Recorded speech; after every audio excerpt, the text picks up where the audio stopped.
Hello दोस्तों, आज की हमारी कहानी है फायदा। हमारे यहाँ बहुओं को दूध और मेवे नहीं दिए जाते खाने को।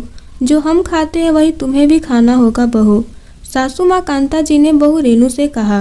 रेनू ये बात सुनकर चौंक गई, क्योंकि एक तो उसे घर में उसकी परवरिश बहुत अच्छे से की गई थी, खास करके बच्चों को, उसके और उसके भाई को खाने को लेकर, और अब तो वो खुद कमाती थी तो खाने पीने से प्रबंधित उसके लिए असहनीय थे।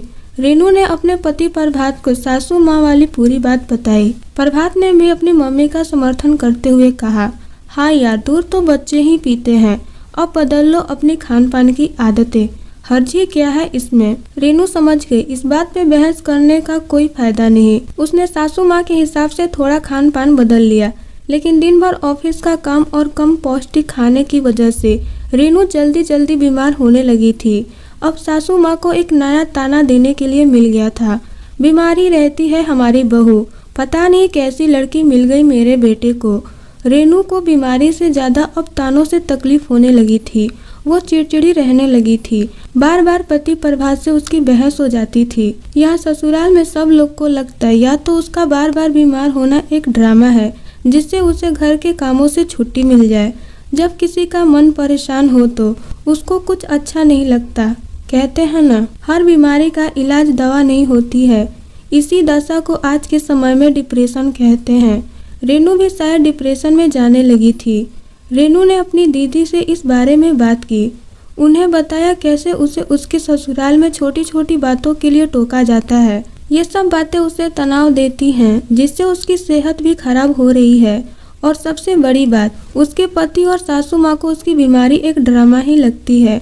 रेनू की दीदी ने उससे कहा, देख रेनू, तुझको जवाब देना सीखना होगा। कोई तुम्हें टोकता है तो टोकने दो, करो वही जो तुम्हें सही लगे। ज्यादा तनाव होता है तो काम से ब्रेक लो, छुट्टी पर जाओ, कोई साथ नहीं जाए तो खुद से ही अपना मन लगाना सीखो।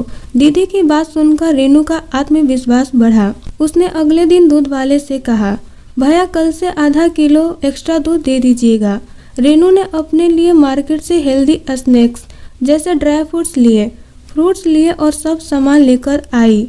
रेनू ने अपने लिए एक अच्छा सा नाश्ता बनाया और खाने लगी। सासू माँ ने चौंक कर पूछा, किसके लिए इतना सामान आया है?